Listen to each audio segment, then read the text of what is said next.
Yes guys, what's going on? Welcome back to the channel and welcome to episode number 39 of our EAFC 26 career mode here with Coventry City, and welcome to a new season, season 4 of this career mode. Obviously our first full season with Coventry City, and we do start off with a message from the board that have increased our budget to just under £17 million for the season, which hopefully we can invest into the team and hopefully push up for those promotion spots. You can see the objectives from the board there: gain automatic promotion and reach round of the 16 of the FA Cup. Hopefully both of those things we can achieve. And then two departures that we knew would come in: Brow and Golini both leaving obviously on pre-contract agreements, or not pre-contract agreements, but we'd agreed to sell them before obviously the end of the last season, so they will be moving to their new club. So it leaves us with the team that you can see in the background, and it's a really good team to be fair, and definitely a team that should be pushing for those promotion spots. Obviously we know the main players from last season, players like Ephraim Mason-Clark, players like Jack Radoni in that attacking midfield role, Hadji Wright, Ellis Sims up front as well. And obviously in the defence you've got players like Kitchen, you've got Dovin in goal and Van Uvik as well at right back. So some really good players,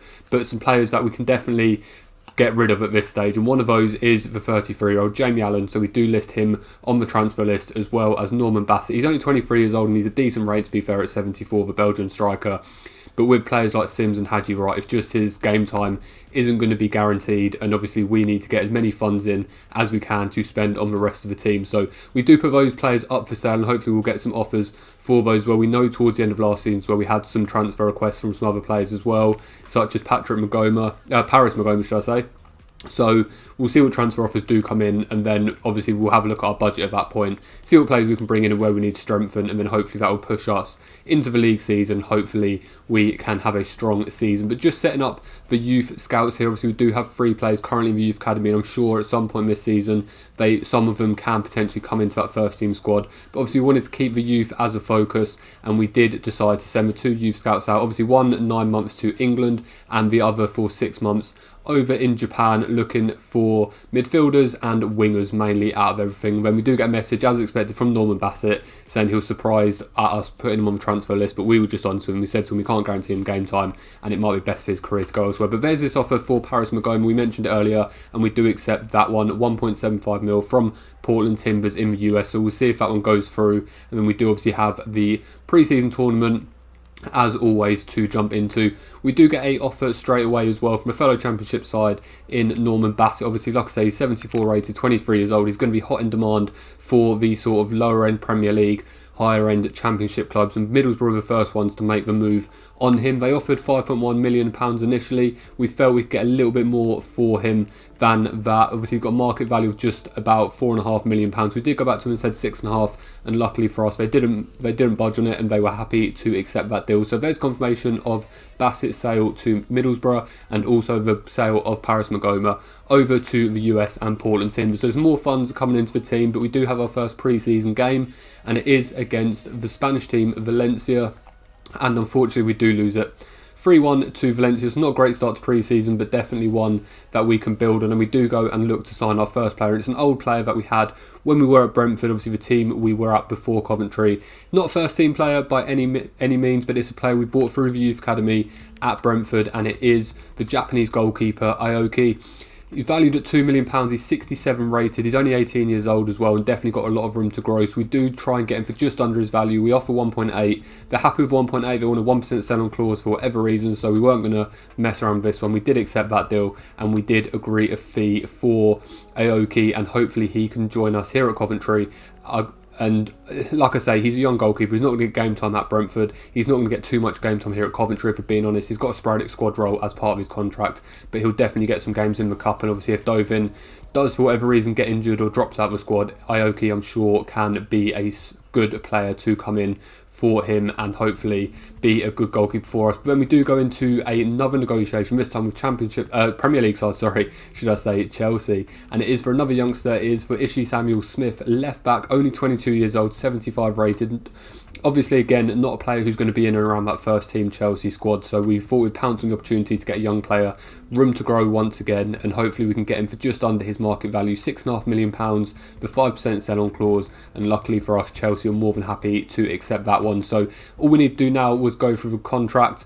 Obviously, being a Premier League player at Chelsea, we just wanted to make sure we weren't stretching budget too far. Rodoni's our highest earning player at 46 million. We've got a couple around sort of that high 30s, low 40,000 pounds a week deal, and obviously we don't want to break that structure. So he will be one of the better players coming in, to be fair. So we do offer him £40,000 a week, a signing on bonus as well, and hopefully Samuel Smith will accept this one. And luckily for us, he doesn't argue with us and he does accept that deal. So 2 new signings coming into the club, both young players. Samuel Smith, to be fair, probably will be a first team player in that left back role. Awoke, more of a rotation, young, developing player, but both players who can definitely play a part this season in our promotion push, and both players who can grow with the club. Obviously both still young and can both hopefully push us up that table, and then when we do eventually hopefully get into the Premier League, they can be players who we can rely on in that space as well. But 2 signings, we do jump into the next pre-season game, and Samuel Smith does make his debut here against Rayo Vallecano, but unfortunately, despite Rodoni's goal, we do lose that one as well. And then quickly we go into the third and final of the pre-seasons. Aoki making his debut in this one, but unfortunately once again it was 3 losses from 3 games in pre-season, with a 5-2 loss against Besiktas. So not a great start to the season, but we'd rather get the losses out of the way in pre-season and then build for the win in the actual season when the championship season starts. So hopefully we can make a good start in that. But we did have time to look for another sign-in.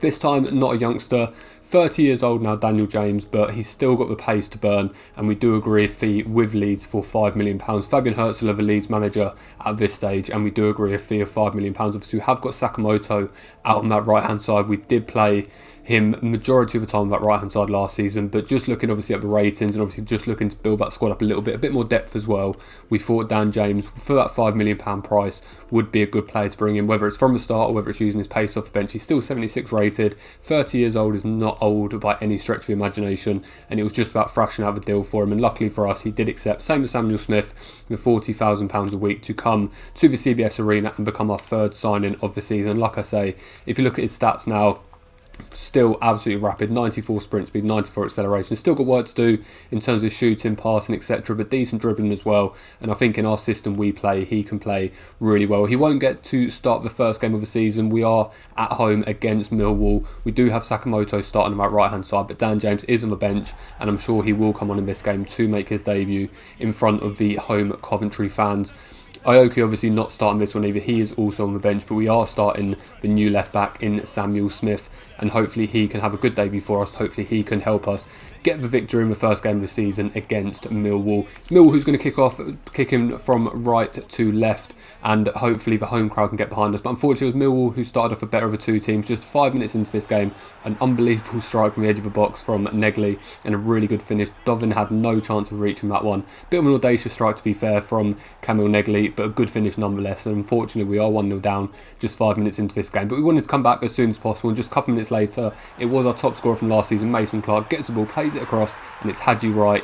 Who else? The man who was on fire towards the end of last season bundles that one in to get us the equaliser after just 10 minutes. So we weren't behind for too long, and Hadji Wright does get his first goal of the season to pull us level in this one. I mean, we started to really grow into this game. The long throw comes in, Hadji Wright couldn't quite get there, but it does eventually get recycled, falls out to Jack Rodoni on the edge of the box, gets a shot away, but unfortunately a good catch from Jensen to keep that one out. But just a couple of minutes later we do get another chance. Rodoni once again picks the ball up into Mason Clark. He's got Hadji Wright there as well, but this time he decides to go by himself, and he makes no mistake with the finish. And from Mason Clark, top goal scorer last season, the most assists in the team last season as well, and he kicks off this season exactly how he played last season, with another goal for himself to put us in the lead. And then just after that, Samuel Smith wins the ball back. Ball eventually finds its way into Hadji Wright. Good, cool, calm, composed chip over the goalkeeper for Hadji Wright, and we do extend that lead by 2 goals, and we are 3-1 in front. So despite the shaky start of the game, a good goal from Negley to put Millwall 1-0 up, we have now eased into this game. We are comfortable at this stage, and we are winning 3-1 with just half an hour gone. And then the corner comes in on the half-hour mark. It eventually falls out to Matt Grimes, plays into Mason Clark, looking to get the shot away for his second of the game, and he makes no mistake. An unbelievable finish with his weaker right foot, powers out on past goalkeeper into the side netting, and Mason Clark gets his second of the game and our 4th before half time, which is an unbelievable scoreline at this stage. Millwall still have their chances just before half time. It's Coburn who gets a good chance, but fortunately for us it just taps the top of the crossbar and goes over, with Dovin coming out from his goal line. But we did go into half time with that 4-1 lead, and we felt comfortable going into the second half, obviously with that 3-goal scoreline. But it was us who were really attacking still. It's Rodoni plays into Mason Clark, picks the ball up on his chest, and Mason Clark gets a hat-trick on the opening game of the season, fires that one past goalkeeper with his left foot, and Mason Clark gets his third of the game on the opening game of the season to give us a unassailable 5-1 lead. And we felt we weren't going to obviously lose this one from this stage. Millwall, like I say, they still have their chances. Coburn once again gets another decent shot, but good save from Dovin. Not had too much to do in this game, Dovin, the goalkeeper, but makes no mistake with that save. And it was time to bring on the new boy for his debut, with Dan James coming on for Sakamoto down that right hand side. And to be fair, Dan James was straight into the action here. The throw-in comes in, Van Uvik picks it up, Dan James holds his line really well down that right hand side, uses pace, power to the side of the box, plays the ball across, Hadji right of the shot, looking to get his second of the game, but unfortunately just hits the outside of the post. But Dan James showing potential from the off after coming on to hopefully he can obviously carry that on with the rest of this game and the rest of the season. Hadji Wright gets another good chance there, but unfortunately just whipped that one just wide of a post. And a couple of changes, obviously we're comfortable at this point. We do take Mason Clark, the hat-trick man, off for Raphael, and we do also make a change with Torp coming on for Matt Grimes in the middle of the park as well. And then the game did finish at that point, a really good 5-1 win on the opening game of the season. Like I say, shaky at the start, obviously going 1-0 down early on, but Mason Clark getting 2 goals, Mason Clark getting 3 goals, should I say, and Hadji Wright getting his 2 goals as well. And we had a brilliant opening game of the season in front of a home crowd, and hopefully the fans were happy with that one, and long may that continue, and hopefully we can push up into the table, and hopefully we can keep that form going on for the rest of the season and make a push for the promotion spots. And obviously that does put our security to okay based on that start. The board have got faith enough, so long may it continue. That is going to bring this episode to an end. Thank you all for watching. As always, please hit that like button to show support. Please subscribe to the channel and follow the journey. Take care of yourselves, and I'll see you in the next one.